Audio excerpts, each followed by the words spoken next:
Hola, el día de hoy vamos a entender un poco de qué se trata la administración de DNS, de registros DNS, gestor de zonas, tanto en cPanel como Cloudflare, y cómo funciona desde el momento de que un usuario hace una petición, bien sea abrir una web o un email, y cómo eso llega y se distribuye por toda la web para poder regresarnos lo que estamos solicitando.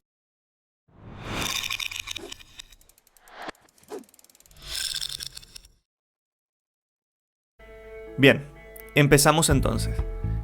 Lo primero que vamos a hacer para ver este flujo y tratar de entenderlo es iniciar por el usuario.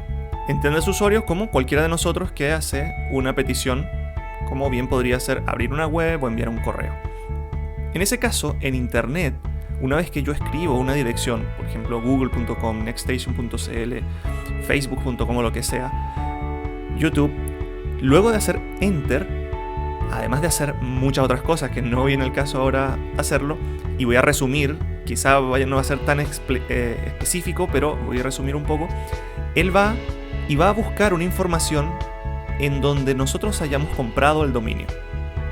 En este caso puede ser nick, o sea el nick de cada país, puede ser que lo haya comprado yo en GoDaddy, en Namecheap. El hecho es que donde yo haya comprado el dominio, allí yo debo configurar algo que se llama name servers, que seguramente es de todo este flujo lo único que en ocasiones nos pide hacer la persona que nos provee de hosting y nos dice: mira, cambia por favor el name server o cambia los DNS, se suele llamar así, de tu dominio.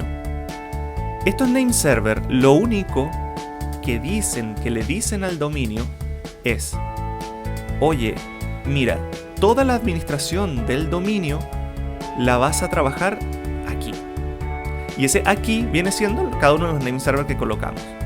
Es decir, yo por ejemplo abro nextstation.cl, me hago la petición, va a nick de .cl y allí yo configuré y dice: mira, aquí en nick esto lo vas a trabajar en Cloudflare, por ejemplo, que es donde nosotros lo tenemos utilizado y el cual recomiendo utilizar. Y tengo aquí los name servers de Cloudflare. Bueno, la petición sigue, avanza y llega hasta Cloudflare, y es allí donde Cloudflare hace las veces de fiscal de tránsito, por ejemplo, y va diciendo: bueno, si es una web, envíalo para acá, si es una web, envíalo para acá, si es un servidor de correos, envíalo por acá, y así con cada una de las peticiones que se hacen. ¿Qué sucede? Que en ocasiones todo esto que está aquí, el administrador DNS, el servidor web y el servidor de correos, lo más común es que todo esto esté todo en un mismo sitio. Todo esto tiende a estar en un mismo sitio, que es un hosting.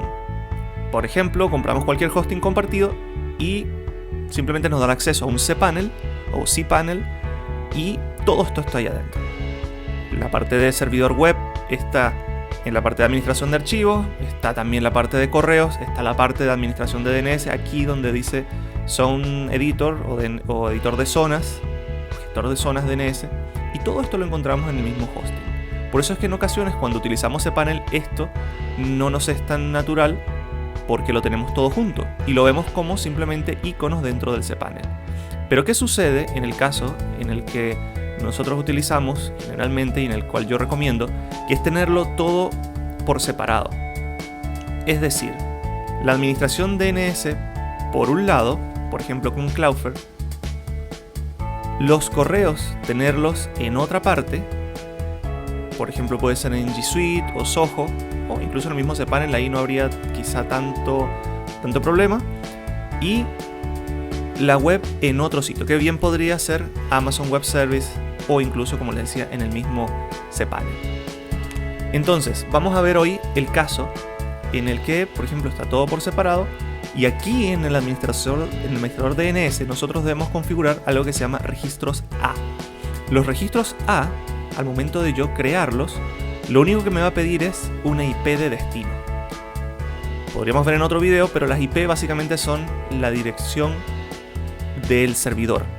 Es decir, si yo aquí voy a regresar al principio, abro una web, por ejemplo google.com, se va hacia donde está comprado Google, o por ejemplo en mi caso Nextstation, va a Nick dice, bueno, el name server lo va a administrar en Cloudflare, de ahí va a Cloudflare dice, bueno, la IP es la que tú configuraste en Amazon y de ahí entonces va a Amazon y ahí entonces ya Amazon al servidor regresa a la página y yo puedo verlo.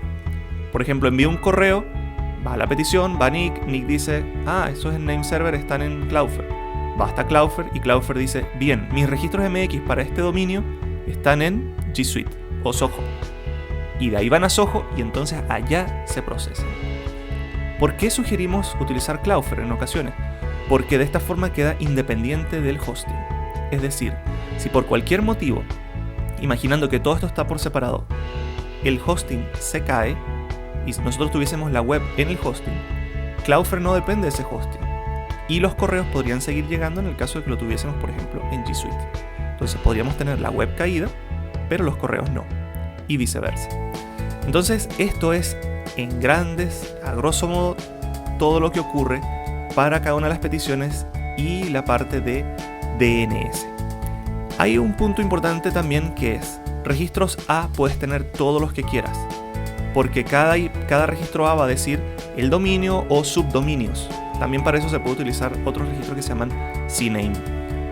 Ahora bien, registros MX, si bien puede haber más de uno, lo que sí no puede haber es más de un destino para esos registros MX. Es decir, yo solo puedo recibir correos o en G Suite, o en Zoho, o en cPanel, o en cualquier servidor de correos que yo quiera.